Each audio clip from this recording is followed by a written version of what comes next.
berdepan secara berprogram secara berdepan disebabkan kekangan pandemik COVID-19 sekarang. Namun itu bukanlah penghalang untuk kita tidak berprogram, untuk tidak berdiskusi sebagaimana biasa, sebagaimana tahun-tahun yang lepas.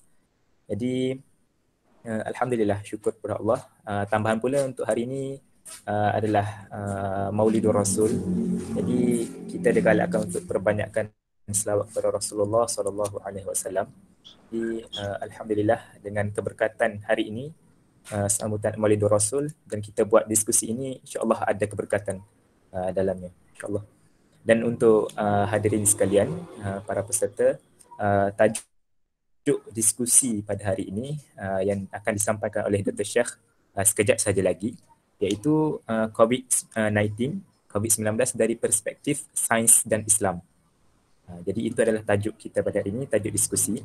Jadi tanpa sebelum saya menyerahkan majlis kepada Dr. Syekh, saya terlupa bagi memberkati majlis kita pada petang ini, marilah sama-sama kita membuka majlis kita dengan Ummul Kitab Al-Fatihah.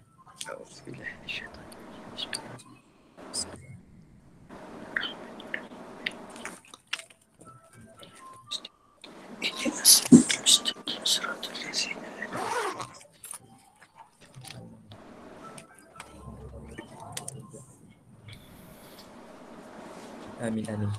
Jadi tanpa membuang masa lagi, sekarang pun jam sudah menunjukkan pukul 5.04 petang.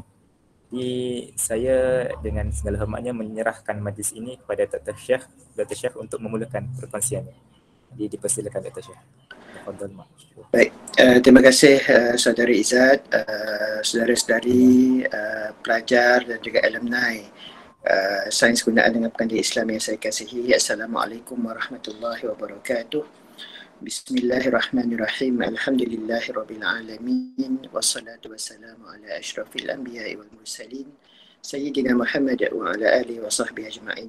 Alhamdulillah, pertama-tamanya saya memanjatkan kesyukuran kepada Allah Subhanahu wa taala kerana dengan limpah izin dan kurnianya juga dapat kita bersama-sama dalam program diskusi sains Islam yang diatur oleh Lajnah Sains Gunaan dengan Pengajian Islam ini. Seperti yang disebut oleh saudara Izzat tadi, ini diatur secara maya, secara dalam talian, dan saya fikir walaupun kita berhadapan dengan situasi pandemik COVID-19, program-program yang selama ini dijalankan, termasuklah diskusi sains Islam ini seharusnya boleh diteruskan menggunakan pendekatan-pendekatan baharu yang dipermudahkan dengan teknologi. Walaupun mungkin kita rasa sedikit macam kekurangan kerana tidak dapat bersemuka. Bila bersemuka tu dia punya perasaan tu mungkin berbeza, tetapi saya suka lihat perubahan-perubahan ataupun adaptasi yang terpaksa kita lakukan ini dari sudut yang lebih positif. Apabila kita lakukan program secara dalam talian ini misalnya, kita akan dapat mengumpulkan sahabat-sahabat yang mungkin kalau secara fizikal tidak dapat hadir. Jadi sebab itu saya lihat dalam yang hadir ini pun ada juga yang ada di UK ni, saudara Syed Daniel pun ada di sini, dan juga beberapa orang alumni yang telah pun menamatkan pengajian pun ada di sini. Jadi alhamdulillah, satu perkara yang perlu kita lihat secara positif lah. Jadi pertama sekali, yang keduanya saya nak ucapkan juga terima kasihlah kepada Lajnah atas jemputan untuk menyampaikan tajuk yang diberikan kepada saya hari ini. Tajuk yang sebenarnya kalau ikutkan, saya rasa ramai orang dah rasa tepu dan juga lesu untuk bercakap tentangnya, tentang COVID-19, satu penyakit yang sedang melanda dunia sejak daripada akhir tahun lepas lagi, tetapi mula menjadi serius di negara kita sekitar bulan Mac. Dan kemudian bila masuk bulan Jun, bulan Julai nampak keadaan sudah reda, tetapi tiba-tiba pada bulan September jumlah jangkitan naik jauh, kata apa, mendadak berbanding dengan gelombang-gelombang awal sebelum ini. Jadi pastinya tajuk ini masih relevan, tetapi saya pasti ramai daripada kita banyak mengikuti perkembangan yang berlaku dari semasa ke semasa, paling tidak akan mengikuti perkembangan yang berlaku di negara kita terutamanya. Cuma apa yang saya nak cuba kongsikan pada petang ini ialah beberapa perkara lah ya, tajuk yang diberikan kepada saya berkenaan dengan COVID-19 dari perspektif sains dan juga Islam. Sebelum saya pergi lebih jauh, saya fikir elok kalau kita refresh sedikit tentang sains itu, ilmu sains itu, supaya kita dapat letakkan kerangka perbincangan ini dalam kerangka yang sewajarnya ataupun yang sepatutnya. Kalau kita lihat dalam konteks kita sebagai umat Islam, akidah kita ialah kita percaya dan kita yakin bahawa segala apa yang ada di alam ini dicipta oleh Allah Subhanahu Wa Taala. Sebab itu kalau kita tengok satu takrif bagi alam ialah semua yang ada, yang wujud ini selain daripada Allah Subhanahu Wa Taala, kerana Allah lah yang menjadikan alam ini, baik diri kita manusia, baik perkara-perkara yang dapat kita lihat dengan mata kasar, baik perkara-perkara yang kita tidak dapat lihat dengan mata kasar, baik juga perkara-perkara yang dekat dengan kita, yang ada di sekeliling kita, ataupun yang ada di dalam kita, ataupun yang berada jauh daripada kita. Semua ini dicipta oleh Allah Subhanahu Wa Taala, dijadikan oleh Allah Subhanahu Wa Taala, dan sebagai umat Islam kita wajib percaya perkara ini. Jadi apabila manusia diturunkan di bumi untuk menjalankan tanggungjawab dan tugas sebagai khalifah, antara perkara yang dilakukan oleh manusia adalah untuk mengkaji tentang alam. Dan apabila manusia mula mengkaji tentang alam, maka berkembanglah satu ilmu yang kita panggil sebagai ilmu sains. Jadi secara ringkasnya atau secara mudahnya, sains ini adalah ilmu yang mengkaji tentang alam. Jadi dalam kata lain juga, kalau kita nak tengok dari sudut yang sedikit berbeza tetapi berkait, kita katakan bahawa apa yang berlaku di dunia ini semuanya mengikut kepada sunnatullah. Dari sains juga kita boleh katakan bahawa satu ilmu yang mengkaji tentang sunnatullah. Cuma yang perlu kita sedar di sini ialah apa yang Allah jadikan dalam dunia ini begitu banyak sekali yang tidak tercapai, tidak dapat kita fikirkan semuanya. Kerana begitu luas sekali ciptaan Allah ini, begitu luas sekali, begitu hebat sekali ilmu yang Allah ada ini. Apa yang kita ada, apa yang kita peroleh dengan izin Allah jua itu sebenarnya amat sedikit. Dalam konteks ini, saya nak katakan bahawa ilmu sains membolehkan kita memahami sedikit sebanyak fenomena-fenomena alam. Sedikit sebanyak kita boleh memahami tentang organisma-organisma yang ada, tentang proses-proses yang sedang berlaku. Tetapi apa yang kita ketahui itu, kita kena sedar bahawa apa yang kita ketahui itu sebenarnya amat sedikit berbanding dengan apa yang dimiliki oleh Allah Subhanahu Wa Taala. Jadi sebab itu dalam kita mengkaji alam ini sebagai pelajar sains misalnya, kita tidak boleh mendabik dada bahawa kita tahu segala-gala perkara. Apa yang kita ketahui itu pun diizinkan oleh Allah Subhanahu Wa Taala. Selalu saya gunakan analogi ini dalam orang kata apa, nak highlight perkara ini. Kalau kita boleh bayangkan lautan yang terbentang luas itu sebagai ilmu yang Allah miliki, kemudian kita pergi ke laut, kita celup jari kita dalam air laut itu, dan air yang tertinggal pada jari kita, setitis air yang ada pada diri kita, itulah ilmu yang ada pada kita, berbanding dengan keluasan ilmu yang Allah miliki. Jadi apa yang kita ada ni amat sedikit. Jadi dalam konteks ini sebenarnya sains itu membantu kita memahami alam, tetapi hakikatnya banyak lagi perkara tentang alam ini yang kita tidak ketahui. Dalam konteks, kalau saya nak kaitkan dengan isu COVID-19. COVID-19 ini satu penyakit, coronavirus 2019, yang berpunca daripada satu virus yang bernama SARS coronavirus SARS-CoV. Jadi kalau kita tengok virus ini hanya dikenal pasti pada tahun lepas. Dan banyak perkara tentang virus ini sebenarnya yang masih kita tidak ketahui. Sikit sebanyak yang kita ketahui pun orang kata apa, masih menerusi kajian-kajian yang pada peringkat awal. Sebab itu kadang-kadang kalau kita tengok dari semasa ke semasa berlaku semacam pencanggahan dapatan antara saintis-saintis yang menjalankan penyelidikan tentang virus ini dari semasa ke semasa. Cuma janganlah kita lihat ini sebagai satu masalah. Ini sebenarnya realiti bila kita berdepan dengan satu virus yang baru seperti virus yang menyebabkan penyakit COVID-19 ini. Disebabkan kita banyak yang tak tahu tentang virus ini, maka bila dibuat kajian akan adalah macam-macam penemuan. Tetapi proses ilmu sains itu dia memerlukan kepada peer review. Apabila suatu dapatan itu diketengahkan, ianya akan dikaji pula oleh sekumpulan lain untuk memastikan bahawa dapatan itu adalah dapatan yang boleh dipercayai, satu dapatan yang boleh dijadikan sebagai sandaran untuk membuat keputusan-keputusan. Jadi dalam masa yang singkat, belum sampai setahun pun lagi virus ini diketahui. Jadi setakat yang kita tahu tentang virus ini pun agak orang kata terhad sebenarnya pada pandangan saya.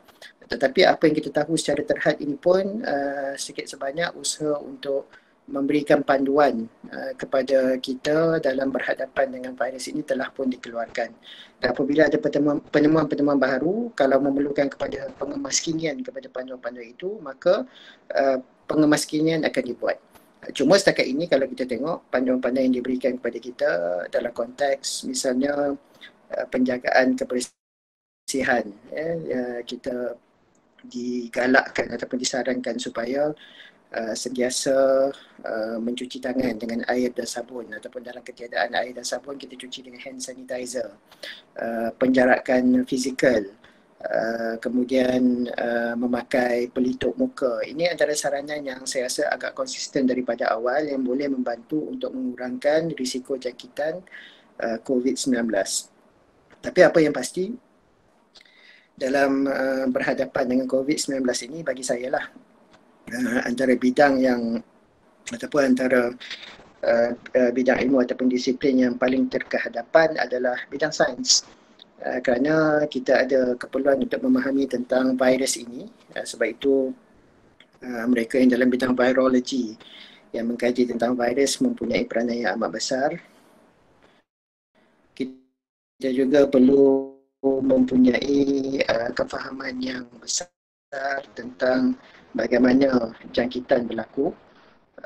Dan kalau kita tengok mereka dalam bidang epidemiologi dan juga pakar-pakar dalam bidang penyakit berjangkit memainkan peranan yang besar di sini. Perlu juga keperluan untuk membangunkan ubat-ubatan dan juga vaksin. Di sini bidang farmasi, farmakologi, bioteknologi semuanya memainkan peranan yang penting. Dan jangan kita lupakan mereka yang berada di barisan hadapan, doktor-doktor perubatan yang berhadapan dengan pesakit-pesakit untuk membuat saringan, untuk memberi rawatan, sama ada rawatan kepada mereka di ward ataupun di ICU. Semua ini adalah mereka yang mempunyai ilmu dalam bidang-bidang khusus untuk menangani jangkitan ataupun penularan virus COVID-19 ini. Jadi dalam konteks ini kita lihat bahawa sains memainkan peranan yang penting. Walaupun tidak banyak yang diketahui tentang virus ini setakat ini, tetapi setidak-tidaknya sedikit yang kita ketahui itu membantu untuk kita berhadapan dengan virus ini. Cuma cabaran kita hari ini adalah kerana dengan media sosial misalnya, kadang-kadang maklumat-maklumat yang ditularkan, apa yang dikongsikan atau yang diviralkan itu adalah maklumat yang mungkin tidak tepat ataupun berupa pandangan-pandangan yang tidak berasaskan kepada fakta dan sebagainya, yang menyebabkan kadang-kadang berlaku kekeliruan ataupun kecelaruan kepada masyarakat. Jadi dalam konteks ini kita kena berhati-hati dengan maklumat yang kita sebarkan ataupun yang kita terima. Kita perlu lakukan proses tabayun untuk memastikan maklumat yang kita terima itu adalah maklumat yang sahih dan boleh dipercayai dan juga maklumat yang tepat. Ini satu cabaranlah dalam dunia hari ini kerana media sosial memudahkan penularan maklumat. Di luar sana berlaku penularan wabak, dalam dunia maya berlaku penularan maklumat-maklumat palsu dan seumpamanya. Saya nak beralih kepada perbincangan tentang COVID-19 ini daripada perspektif Islam. Kita boleh tengok perkara ini daripada beberapa sudut. Yang pertamanya, kalau kita tengok dalam Al-Quran, ada disebut tentang perkara-perkara yang berkaitan dengan penyakit. Dalam sejarah pun banyak diceritakan tentang penyakit dan juga wabak. Misalnya kalau kita tengok cerita Nabi Musa AS, apabila Firaun enggan untuk tunduk kepada Allah, antara perkara yang dihantar kepada Firaun pada waktu itu adalah wabak penyakit. Dan dalam konteks Quran pun ada beberapa ayat yang boleh kita lihat yang menyentuh tentang wabak. Misalnya dalam dalam satu hadis misalnya, Rasulullah SAW ada menyebut bahawa sungguh jika Allah mencintai suatu kaum, maka dia akan menimpakan ujian untuk mereka. Jadi sebab itu ramai daripada kalangan pemikir Islam melihat bahawa wabak yang berlaku ini adalah satu bentuk ujian. Ini bagi saya satu perkara yang betul untuk kita mempunyai mindset yang tepat dalam berhadapan dengan situasi yang getir seperti wabak ini. Mungkin bagi setengah-setengah daripada kita tak merasa sangat kegetiran ini. Kita merasakan mungkin tak apa, kita ada cukup bekalan makanan, walaupun kita terpaksa korbankan kebebasan, tak boleh keluar dan sebagainya, duduk di rumah. Tetapi kita masih Alhamdulillah berada dalam keadaan yang agak selesa. Tetapi cuba kita tinjau dan tengok misalnya keadaan di Sabah. Kalau sesiapa yang berpeluang ada ditularkan imej-imej dan video-video situasi yang sedang berlaku di Sabah, memang kalau kita tengok amat membimbangkan dan juga menggusarkan. Alhamdulillah kita tak berdepan dengan situasi itu, tetapi mereka yang berada di Sabah sedang berhadapan dengan situasi tersebut. Dan ini satu ujian yang besar bagi mereka dan juga bagi barisan hadapan yang terpaksa turun ke sana untuk membuat saringan, untuk membantu penduduk di sana dan seumpamanya. Jadi dalam konteks ini, ujian ini adalah satu perkara yang datang daripada Allah untuk sebenarnya satu ujian kepada orang yang Allah kasihi. Jadi mindset kita perlu betul dalam kita berhadapan dengan situasi seperti pandemik COVID-19 ini.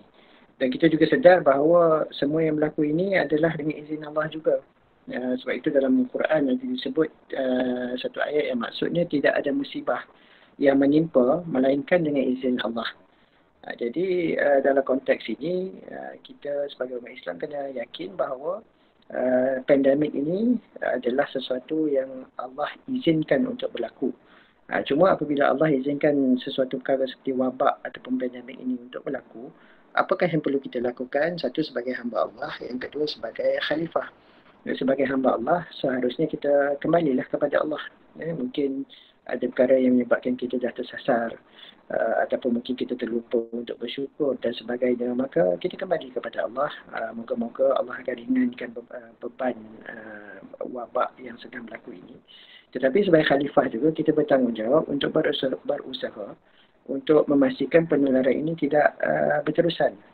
Bagi mereka yang ada ilmu dalam bidang perubatan, mereka akan terlibat dalam usaha-usaha perawatan. Bagi mereka yang ada ilmu dalam bidang untuk menghasilkan ubat dan vaksin, mereka akan berusaha untuk menghasilkan ubat dan vaksin. Tapi kita sebagai masyarakat awam, saya fikir kita juga ada tanggungjawab yang besar. Yang pertama, kita kena sentiasa memastikan kita mengikut apa yang telah disarankan untuk kita ikut dari satu SOP misalnya. Begitu juga dalam konteks untuk memastikan kita tidak menyebarkan maklumat-maklumat ataupun perkara-perkara atau berita-berita yang tidak tepat ataupun berita-berita palsu. Itu tanggungjawab kita yang perlu kita pikul. Jadi dalam konteks ini setiap daripada kita mempunyai peranan, walaupun kita kata bahawa frontliners adalah mereka yang paling penting dalam konteks ini, tetapi kita juga sebenarnya bagi saya kita juga adalah frontliner dalam konteks ataupun dalam arti kata hendak memastikan supaya kita dapat memutuskan rantaian jangkitan COVID-19. Bahayanya COVID-19 ini, dia punya virus ni dia mempunyai kadar kadar keboleh tularan yang amat tinggi. Hari ini kalau kita ikut maklumat yang diberikan oleh Kementerian Kesihatan Malaysia, bacaan R0 yang terkini semalam saya difahamkan adalah 1.1, menurun berbanding 1.2 sebelum itu, dan juga pada peringkat awal waktu peningkatan mendadak kes-kes COVID-19 ini pada bacaan 2.2. Jadi kita harapkan agar bacaan R0 ini dapat kita turunkan lagi di bawah 1 kalau boleh, sehingga balik ke 0.3 seperti sebelum ini, untuk membantu memastikan agar jumlah kes baru berada pada tahap yang minimum lah. Kalau boleh kita nak tengok bahawa single digit sajalah setiap hari. Hari ini memang satu perkara yang agak menggerunkan bila kita tengok angka 3 digit, malah pernah mencecah 4 digit. Angka yang amat besar yang membimbangkan. Kita tak tahu, mungkin di sekeliling kita pun ada orang yang mungkin positif. Masalah dengan COVID-19 ini, kebanyakan yang positif adalah mereka yang asymptomatic, yang tidak menunjukkan sebarang simptom atau gejala. Jadi sebab itu kita kena berwaspada, berhati-hati, especially ataupun terutamanya apabila kita berada di luar. Jadi seterusnya mungkin kalau kita tengok kepada sejarah, saya nak sebutkan di sini bahawa sebenarnya dalam sejarah Islam ataupun sejarah manusia lah, sejarah manusia, wabak ini berlaku dari semasa ke semasa. Boleh katakan kalau kita cari dalam internet, kita akan dapat banyak maklumat tentang wabak-wabak yang pernah berlaku sepanjang sejarah manusia. Boleh katakan hampir 100 tahun sekali akan ada satu wabak yang besar yang melanda dunia, dan memanglah sekitar 100 tahun lepas ada satu wabak yang melanda dunia. Dan perkara ini pun kalau kita pergi jauh ke belakang dalam sejarah manusia pun kita akan temui beberapa wabak yang melanda bahagian-bahagian tertentu di dunia yang menyebabkan banyak masalah, termasuklah kehilangan nyawa. Cuma yang menjadi lebih mencabar pada abad ke-21 ini ialah kalau dulu wabak mungkin mengambil masa sedikit nak menular ke banyak pelosok dunia, tetapi hari ini disebabkan pengangkutan yang lebih efisien dan seumpamanya orang pun banyak melancong, banyak bergerak ke sana ke sini, menyebabkan COVID-19 ini lebih mudah untuk tersebar ke banyak negara. Malahan saya rasa hampir semua negara di dunia mempunyai kes positif hari ini. Dan ini menunjukkan bahawa dengan arus pemodenan yang berlaku hari ini memudahkan juga penularan penyakit. Hari ini ramai daripada kita yang mempunyai kebebasan ataupun kemudahan untuk pergi ke mana-mana berbanding dengan katakan 50 ataupun 100 tahun dulu. Dan ini adalah antara faktor yang menyebabkan COVID-19 ini tersebar ke banyak pelosok dunia hari ini. Saya nak sebutkan juga bahawa kalau kita tengok apabila berlaku wabak di dunia Islam, pendekatan-pendekatan yang diambil kalau kita tengok kepada catatan-catatan sejarah, sebenarnya tidak jauh berbeza dengan apa yang diambil pada zaman moden ini. Kalau sesiapa yang membaca tentang Ibn Sina, banyak saranan-saranan Ibn Sina tentang penjagaan kebersihan, tentang kuarantin, tentang pengasingan mereka yang mempunyai penyakit tersebut dan seumpamanya adalah apa yang dipraktikkan dalam dunia moden hari ini. Malahan kita juga lihat bahawa apabila wabak melanda satu-satu tempat yang mempunyai orang Islam dalam sejarah, memang ada catatan menunjukkan masjid-masjid juga ditutup. Misalnya ada satu catatan yang saya terbaca pada abad ke-11 Masihi, tahun 1048, berlaku satu pandemik yang melanda negara-negara Arab, termasuklah Mekah, Iraq, Palestin dan Syam, yang mana dia bermula sekitar 1048 dan pada tahun 1055 Masihi banyak masjid terpaksa ditutup disebabkan wabak yang menular ini. Jadi kalau kita tengok usaha-usaha yang ataupun perkara-perkara yang dilakukan pada waktu itu tidak banyak berbeza dengan apa yang dilakukan pada hari ini dalam kita menghadapi COVID-19. Dan kalau kita tengok kepada panduan-panduan Islam pun, tadi saya sebut tentang Ibn Sina, tetapi sebenarnya kalau kita tengok dalam panduan Islam yang diberikan oleh junjungan besar kita Nabi Muhammad sallallahu alaihi wasallam, hari ini pun Maulidur Rasul. Jadi saya fikir banyak panduan yang diberikan oleh baginda membantu kita untuk berhadapan dengan penularan penyakit seperti COVID-19 ini. Dan panduan-panduan ini sebenarnya adalah penting dan wajar kita berikan perhatian. Misalnya contoh yang saya akan senaraikan beberapa contoh. Yang pertamanya adalah konteks kebersihan. Kita sebagai umat Islam seharusnya menitik beratkan soal kebersihan. Sebab tu kalau kita tengok dalam kitab fiqh, bab yang pertama adalah bab taharah, bab tentang bersuci. Jadi dalam konteks kita sebagai umat Islam, kita paling tidak kita akan berwuduk untuk mendirikan solat. Itu satu bentuk penjagaan kebersihan. Dan juga ada satu hadis Nabi Muhammad SAW yang menyarankan agar kita selepas kita bangun tidur, kita basuh tangan kita 3 kali. Kerana kata Nabi, kita tak tahu tangan kita pergi mana waktu kita tidur. Jadi ini kita boleh ambil sebagai isyarat bahawa dalam Islam aspek kebersihan adalah satu perkara yang kita tidak boleh ambil ringan. Jadi dalam konteks COVID-19 ini juga kita lihat bahawa kebersihan harus dititik beratkan. Sebab itu disebut usaha-usaha tentang sanitasi, pembersihan dan seumpamanya, terutamanya bagi tempat-tempat yang telah dikesan kes-kes positif. Dan kita pun sebagai individu perlu pastikan bahawa tahap kebersihan kita juga dijaga pada tahap yang tinggi.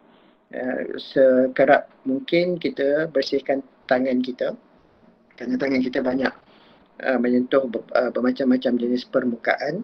Jadi dengan membasuh dengan air dan sabun, ini dapat membantu mengurangkan risiko jangkitan. Pastikan kita basuh dengan air dan sabun lah dalam konteks COVID-19 ini, kerana sabun itu antara bahan yang boleh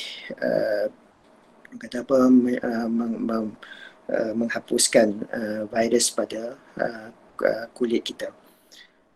Kemudian Nabi juga ada menyebut tentang keperluan untuk menjaga jarak fizikal.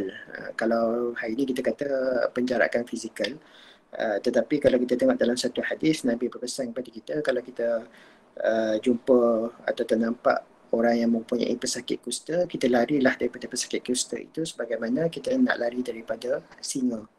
Jadi kalau kita ambil ibrah daripada hadis tersebut, maknanya kalau kita berdepan dengan orang-orang yang mempunyai penyakit yang berjangkit, seharusnya kita menjarakkan diri kita untuk mengurangkan risiko daripada kita dijangkiti penyakit tersebut.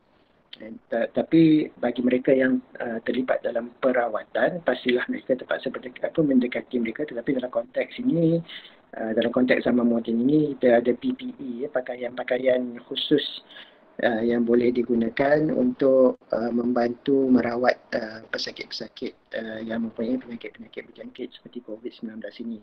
Jadi aspek penjarakan fizikal juga ada dinyatakan dalam hadis seperti yang saya sebut tadi. Kemudian saranan untuk tidak bersalam ataupun tidak berjabat tangan. Ini kadang-kadang ada orang sensitif, takkanlah tak boleh salam dengan kawan-kawan atau ahli keluarga apabila kita jumpa. Ini juga sebenarnya ada dalam satu hadis, apabila sekumpulan Bani Thaqif datang ke Mekah untuk berjumpa dengan Nabi Muhammad sallallahu alaihi wasallam untuk memberi bai'ah.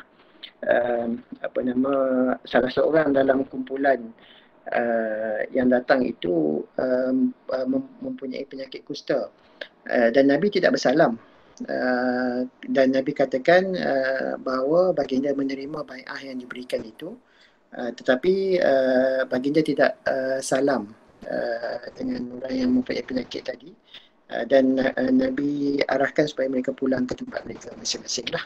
Jadi di sini juga menunjukkan bahawa dalam konteks memastikan agar tidak berlaku penularan penyakit COVID-19 ini, kita juga saranan untuk tidak bersalam ini juga sebenarnya tidak lari daripada apa yang pernah dilakukan oleh Nabi Muhammad sallallahu alaihi wasallam. Seterusnya, satu lagi yang boleh saya kongsikan adalah dalam konteks etika bersin.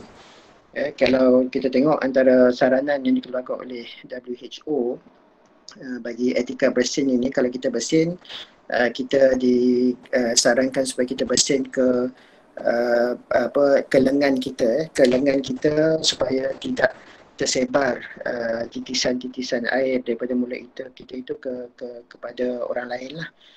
Dan dalam satu hadis pun memang ada dinyatakan bahawa Nabi Muhammad SAW apabila baginda bersin, baginda akan menutup muka dengan tangan atau dengan kain pakaiannya. Jadi ini satu juga saranan yang boleh kita kaitkan dengan sunnah Nabi Muhammad SAW. Seterusnya yang terakhir mungkin kalau saya nak kongsikan juga adalah konteks arahan Perintah Kawalan Pergerakan PKP ini. Tujuan PKP dikuatkuasakan adalah untuk memastikan mereka yang berada dalam kawasan wabak tidak keluar daripada kawasan wabak dan mereka yang berada di luar kawasan wabak tidak masuk ke kawasan wabak. Jadi ini juga ada dinyatakan dalam hadis Nabi Muhammad sallallahu alaihi wasallam, dan juga dipraktikkan juga oleh sahabat-sahabat termasuk oleh Sayyidina Umar. Apabila berlaku wabak di satu tempat, maka mereka tidak memasuki kawasan wabak tersebut, dan apabila mereka berada di kawasan wabak, mereka tidak keluar daripada kawasan wabak. Jadi ini antara perkara-perkara yang boleh kita petik ataupun kita lihat daripada ajaran Islam yang boleh kita kaitkan dengan apa yang sedang berlaku hari ini dalam konteks untuk mengawal penularan COVID-19. Yang penting di sini juga saya rasa kita boleh mengambil pengajaran daripada peperangan Uhud, yang mana kita tahu dalam peperangan tersebut tentera muslimin telah hampir untuk berjaya dalam peperangan tersebut, tetapi disebabkan kelekaan ataupun kealpaan pasukan pemanah yang ingkar arahan yang diberikan, menyebabkan tentera musyrikin berjaya menyebabkan satu setback kepada tentera muslimin dalam peperangan Uhud. Dalam kita berhadapan dengan COVID-19 ini juga, saya rasa ramai daripada kita sudah rasa selesa apabila kita berjaya melandaikan graf jangkitan beberapa bulan lepas, sehingga angka jangkitan harian pun amat rendah, dan disebabkan keselesaan itu kita mula ambil ringan tentang perkara-perkara yang berkaitan dengan penjagaan SOP dan sebagainya, dan disebabkan itu hari ini kita melihat penularan naik begitu mendadak sekali. Jadi saya fikir pengajaran perang Uhud di sini perlu kita juga kaitkan dengan peperangan kita berhadapan dengan COVID-19 supaya kita dapat pastikan penularan ini berada pada tahap yang boleh kita kawal. Kenapa kita perlu kawal penularan ini? Mungkin ada orang bertanya kenapa misalnya kalau kita tengok di setengah-setengah negara, sesiapa yang mempunyai gejala yang mild ataupun tidak berat ataupun mereka yang asymptomatic, tidak menunjukkan gejala, tidak perlu pergi ditahan di ward di hospital, memandai dengan kuarantin di rumah saja. Itu polisi negara masing-masing. Kalau di Malaysia, sesiapa yang positif, tak kiralah dia asymptomatic ataupun dia ada gejala yang ringan saja, mereka semua akan diasingkan di ward di hospital. Kenapa perkara ini dilakukan? Kita nak pastikan supaya penularan tidak berlaku dalam masyarakat. Jadi ini satu langkah yang diambil oleh Kementerian Kesihatan Malaysia untuk mengelakkan daripada penularan berlaku dengan lebih dahsyat lagi. Dan memang nampak apa yang dilakukan ini memberikan hasil sedikit sebanyak dalam menurunkan bacaan R0 ataupun keboleh jangkitan itu sekarang ini pada 1.1 seperti yang saya sebutkan tadi. Jadi dalam konteks ini saya rasa macam saya katakan tadi, setiap daripada kita mempunyai peranan yang penting untuk memastikan agar kita mematuhi SOP yang ditetapkan, dan kita kena yakin bahawa SOP yang ditetapkan itu berasaskan kepada dapatan-dapatan sains yang berasas, dan juga sebahagian besarnya saya fikir adalah juga selari dengan apa yang disarankan dalam Islam seperti yang saya sebutkan tadi. Jadi dalam konteks ini saya rasa kita tidak perlulah kata meragui apa ni SOP yang ditetapkan ini. Kita ikut dan juga kita cuba mainkan peranan masing-masing dalam memastikan agar COVID-19 ini dapat kita tangani dengan baik. Setiap orang daripada kita ada peranan, setiap orang daripada kita ada tanggungjawab, dan janganlah kita ambil ringan perkara ini kerana ia boleh berlaku ataupun siapa saja boleh dijangkiti kalau kita tidak berhati-hati. Virus ini tidak mengenal mangsanya. Jadi bagi saya buat masa ini kita kena banyak bersabarlah. Banyak bersabar, banyakkan istighfar, dan kita banyakkan berdoa kepada Allah. Moga-moga Allah angkat wabak ini daripada dunia supaya kita dapat kembali menjalankan kehidupan seperti sebelum ini. Saya yakin ramai daripada saudara-saudari di sini yang mungkin merindui zaman ataupun waktu untuk hadir ke kelas secara fizikal. Walaupun mungkin dulu waktu boleh hadir secara fizikal macam-macam sungutan-dungutan yang kita dengar, tetapi hari ini bila tak dapat pergi kelas, kita akan merasai bahawa sebenarnya apa yang kita lalui atau yang kita dapat sebelum ini adalah satu nikmat yang amat besar daripada Allah Subhanahu Wa Taala. Jadi saya fikir itu mungkin saudara Izzat perkongsian saya untuk petang ini. Jadi mungkin kalau ada apa-apa soalan, tadi saya nampak ada beberapa soalan yang masuk, cuma tak dapat nak tangkap. Mungkin kalau saudara Izzat boleh bacakan beberapa soalan, mungkin saya boleh cuba jawab, insyaAllah. Ya, boleh insyaAllah Dr. Syah. Terima kasih untuk perkongsian Dr. Jadi sekarang ni kita masuk kepada sesi soal jawab lah, dan di ruangan chat ada 3 soalan. Saya akan bacakan soalan yang pertama daripada Nurul Najwa Azrin Azmi. Soalannya, apakah perkembangan penyelidikan terkini bagi vaksin COVID-19, atau kita sekadar perlu bergantung kepada norma baharu seperti jaga penjarakan sosial dan sebagainya? Mohon pencerahan Dr. Syah. Soalan pertama. Soalan yang kedua daripada saudara Badrul Amin. Okey, ini soalan vaksin. Okey. Soalan yang kedua, apakah pandangan Islam ataupun hukum Islam terhadap golongan Muslim yang masih menganggap COVID-19 ini sebagai pandemik ataupun plandemic?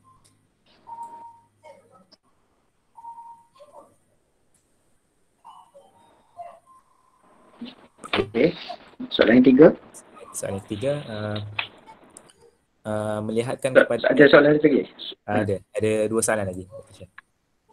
Soalan yang ketiga, melihatkan kepada trend pemikiran orang yang bersikap skeptikal terhadap COVID-19 ini, jadi bagaimana kita dapat menanggapi bentuk pemikiran sebegini?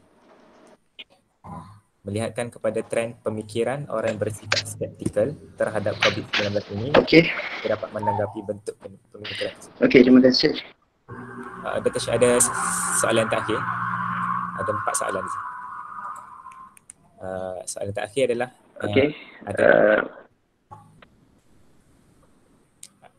saya baca soalan lagi apa? Adakah COVID-19 ini boleh dianggap sebagai satu mekanisme pembersihan pada bumi kerana manusia banyak merosakkan alam sekitar. Itu saja.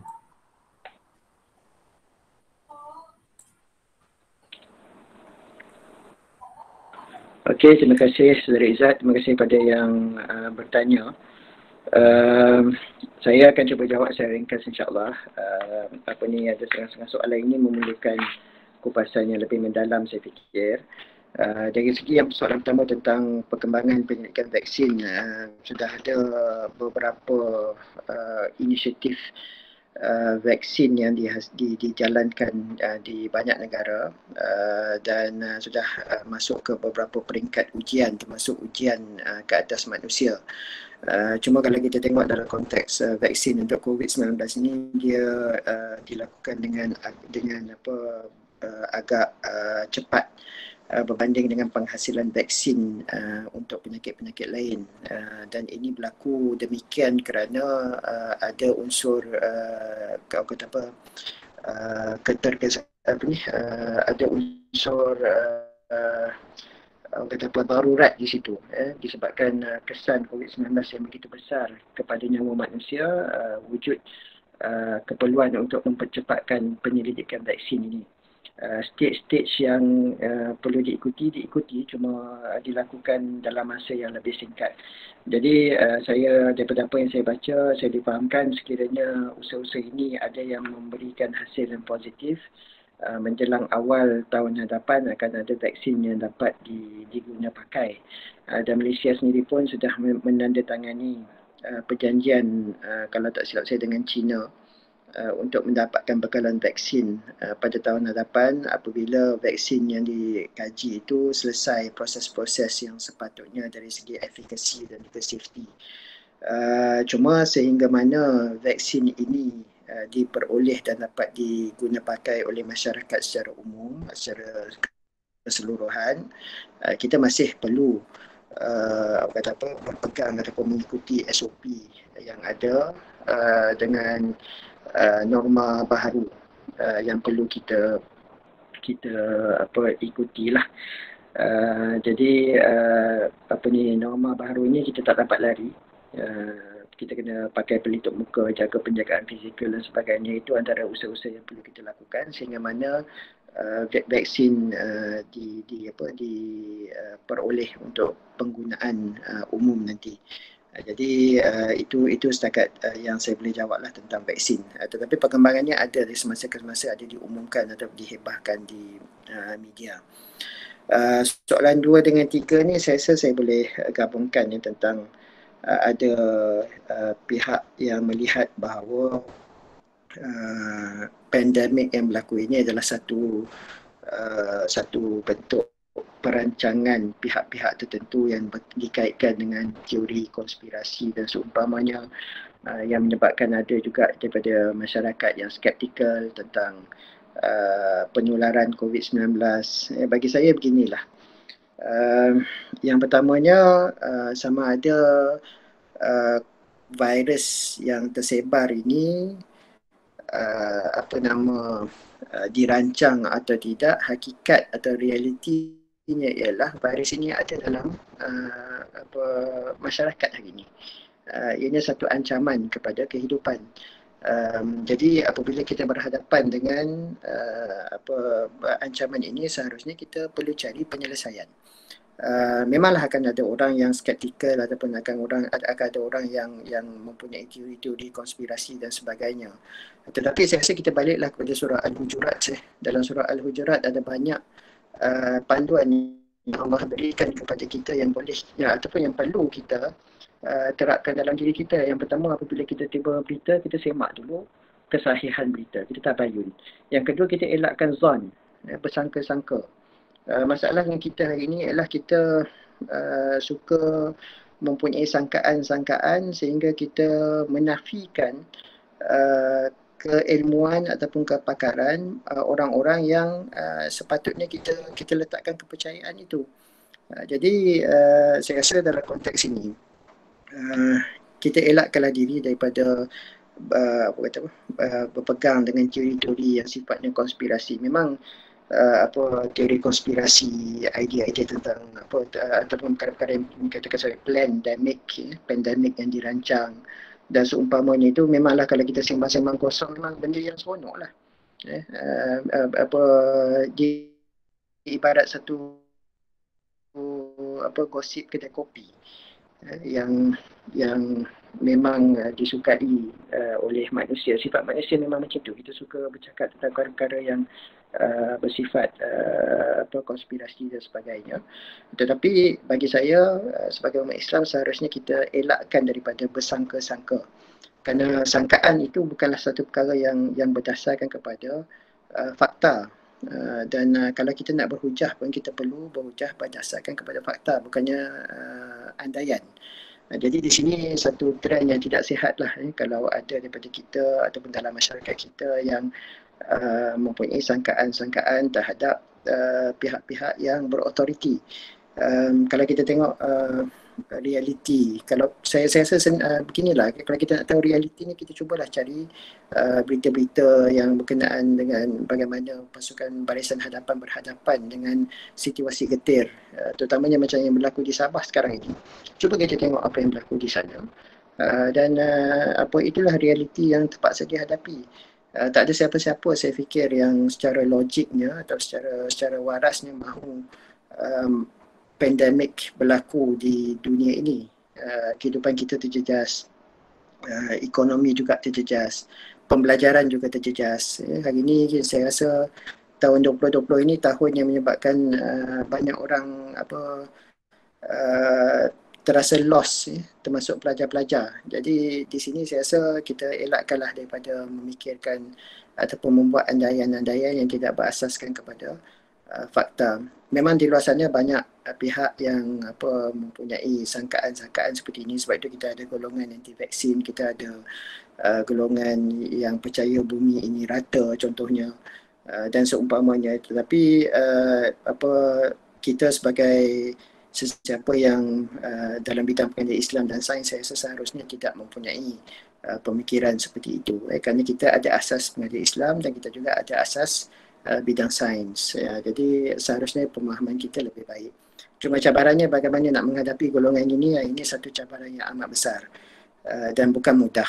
Kerana biasanya golongan ini adalah amat tegar dari segi pemikiran mereka, dan nak berhujah dengan mereka pun susah.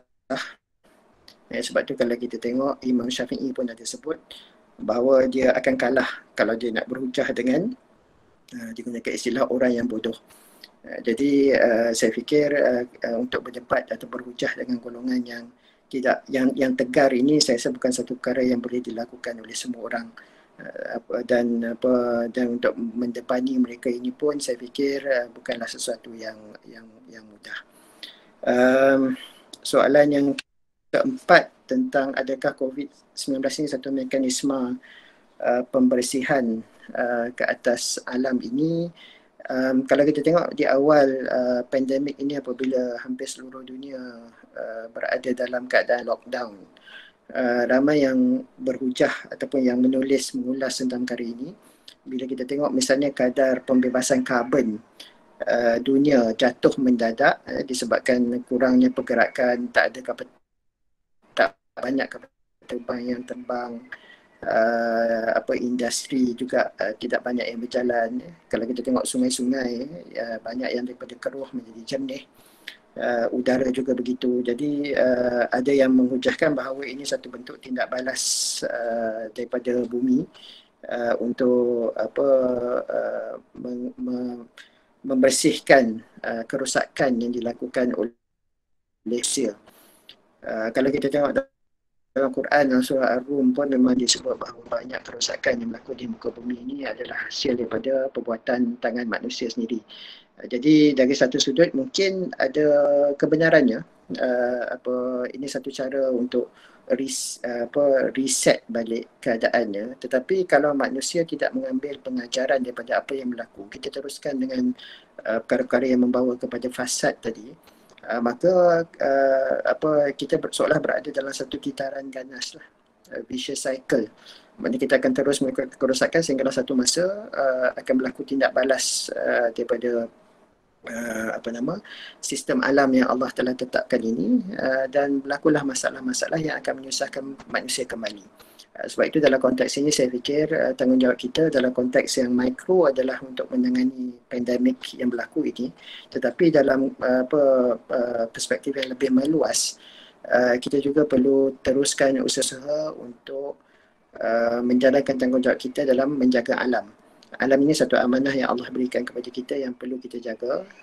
Alam ini memberikan sumber-sumber kehidupan kepada kita, dan menjadi tanggungjawab kita lah untuk memastikan agar alam ini kita pelihara dengan sebaik mungkin, kerana ini akan antara perkara yang akan disoal nanti apabila kita berhadapan dengan Allah di padang mahsyar. Ini adalah perkara yang dipertanggungjawabkan kepada kita, yang akan dipersoalkan, dan seharusnya kita memastikan agar tanggungjawab ini kita galas dan kita pikul dan kita jalankan dengan sebaik mungkin. Okey, Saudara Izzat, ada situ? Ya, Doktor. Maaf, line slow tadi. Baik. Doktor dah settle dah. Saya rasa dalam chat ada beberapa lagi soalan rasa. Boleh ke Doktor untuk teruskan? Ya. Saya akan bacakan soalan yang ada 2 soalan. Yang pertama tu dah saya rasa Doktor dah jawab, ada berkaitan pasal teori konspirasi. Jadi saya teruskan kepada saya dah jawab tadi. Kepada saudara yang bertanya, Ibnu Rosli, sila ambil maklum bahawa Doktor dah menjawab soalan tersebut, dan saya teruskan kepada soalan yang seterusnya, dan saya rasa mungkin ini soalan terakhir untuk hari ini, iaitu sejak COVID bermula, budaya pembelajaran sudah berubah dari pendekatan fizikal iaitu bersemuka kepada pendekatan secara atas talian. Walaupun seperti di UM telah menjalankan pembelajaran atas talian selama seminggu, setiap tahun, kini seluruh Malaysia malah seluruh dunia terpaksa beradaptasi kepada belajar secara maya. Jadi soalan saya, apakah nasihat Doktor kepada para pelajar tentang pembudayaan pembelajaran secara maya, terutamanya kepada dalam bidang pengajian Islam, pelajar-pelajar dalam bidang pengajian Islam? Silakan Doktor. Okey, terima kasih Saudara Izzat dan juga kepada yang bertanya. Ini soalan yang amat relevan lah. Dalam konteks UM memang setiap semester ada minggu yang dijalankan pengajian secara dalam talian. Dan mungkin ada hikmahnya lah saya rasa bila dilakukan perkara ini, bila kita berdepan dengan COVID-19 terpaksa dipindahkan pengajaran secara fizikal itu menjadi secara maya. Sekurang-kurangnya dari segi persiapan ataupun persediaan itu telah pernah dilakukan. Cuma cabarannya di sini ialah dari segi feel belajar secara online ni dia tak sama dengan apabila kita belajar secara bersemuka. Bila kita berdepan dengan guru berada dalam suasana bilik kuliah ataupun bilik darjah, juga makmal, dia tidak sama dengan apabila kita belajar dengan guru secara online. Jadi dalam konteks ini saya rasa adaptasi terpaksa dilakukan kerana suasana semasa, dalam yang kita terpaksa sesuaikan kaedah ini secara online. Tetapi yang penting bagi saya, satu adalah disiplin pelajar sendiri untuk sentiasa mengikuti pengajian yang dijalankan itu secara istiqamah walaupun secara online. Yang keduanya adab. Adab dalam menuntut ilmu itu masih terpakai walaupun pembelajaran itu berlaku secara dalam talian. Jadi di sini saya rasa dua perkara ini saya rasa perlu diberikan penekanan lah, walaupun kadang-kadang susah sikit kita nak nak pastikan perkara ini berlaku dalam suasana pembelajaran online, tetapi itulah realiti yang terpaksa kita hadapi hari ini. Kena banyak bersabar. Dan saya rasa pelajar juga kena faham cabarannya bukan kepada pelajar saja, tetapi juga kepada pendidik, kepada pensyarah, kepada guru, kerana mereka juga terpaksa membuat penyesuaian dalam menyampaikan ilmu kepada pelajar dalam keadaan yang amat berbeza sama sekali. nak menyampaikan ilmu secara dalam talian bukanlah perkara yang mudah. Apalagi kalau kita lihat ada ilmu ataupun pelajaran yang memerlukan pendekatan secara hands-on. Pelajar-pelajar sains saya rasa mungkin boleh appreciate perkara ini lebih lah. Nak belajar sains sebenarnya memerlukan kepada pendekatan secara hands-on, amali. Jadi bayangkan cabaran untuk belajar perkara-perkara yang sepatutnya dijalankan dalam amal tetapi terpaksa dibuat secara online. Jadi cabaran ini kita sahut, kita depani, tetapi kita depani dengan cara yang penuh disiplin dan juga pada waktu yang sama dengan cara yang penuh adab. Supaya insya-Allah ilmu yang kita dapat itu walaupun mungkin sedikit sukar tetapi ilmu itu akan memberikan keberkatan insya-Allah. Saya rasa itu saja Saudara Izzat, respon saya. Baik, jadi terima kasih Dr. Syah atas jawapan ataupun perkongsian diberikan tadi dan meraihkan soalan-soalan daripada para hadirin yang ada dalam diskusi sains kita pada petang ini. Jadi saya rasa itu sahaja untuk diskusi sains Islam sesi kali ini. Jam pun sudah menunjukkan 5.58, jadi saya mengucapkan terima kasihlah kepada Dr. Syah kerana sudi untuk berkongsi serta membincangkan tajuk berkenaan dengan COVID-19 dari segi perspektif sains dan Islam. Jadi daripada perkongsian daripada Dr. Syah yang tadi, saya ada beberapa perkara yang ingin saya ulang dan saya ambil, iaitu berkaitan dengan diri kita sendiri. Apa mindset kita yang perlu kita perbetulkan dalam menghadapi wabak ini. Dan Dr. Syah telah sebutkan tadi perkara yang kita perlu lakukan sebagai ada dua perkara, iaitu sebagai hamba Allah, kita kembali kepada Allah, kita merujuk kepada Islam, dan yang kedua sebagai khalifah. Bagaimana kita berusaha untuk mengekang wabak ini, kita sebagai rakyat ikut SOP, jaga jarak sosial, pakai mask ketika kalau keluar, dan bagaimana dengan pakar-pakar ahli sains dan berusaha sedaya upaya cari vaksin untuk mengekang wabak ini. Jadi itu antara perkataan daripada Dr. Syah sebutkan tadi, jadi saya ulang kembali. Jadi saya rasa sudah banyak yang Dr. Syah kongsikan kepada kita. Jadi saya ucapkan terima kasih sekali lagi kepada Dr. Syah. Terima kasih juga kepada yang bertanyakan soalan, dan terima kasih kepada semua hadirin yang dapat hadir bagi diskusi sains kita pada hari ini. Jadi insya-Allah apa yang Dr. Syah kongsikan dapat kita jadikan sebagai pedoman, ambil iktibar dan amalkan dalam kehidupan seharian kita. Jadi saya rasa itu sahaja. Sebelum mengundur diri, saya ingin memohon maaf sekiranya terdapat sebarang kesilapan, sebarang permasalahan sepanjang saya mengendalikan sesi diskusi ini pada petang ini. Jadi jutaan terima kasih kepada semua. Terima kasih Dr. Syah, terima kasih semua hadirin kerana sudi hadir meluangkan masa sedikit masa dalam masa lebih kurang sejam kita pada petang ini. Jadi insya-Allah kita akan berjumpa semula dalam diskusi sains Islam pada minggu hadapan. InsyaAllah sekian, kita tutup majlis kita dengan tasbih kafarah dan surah Wal-Asr.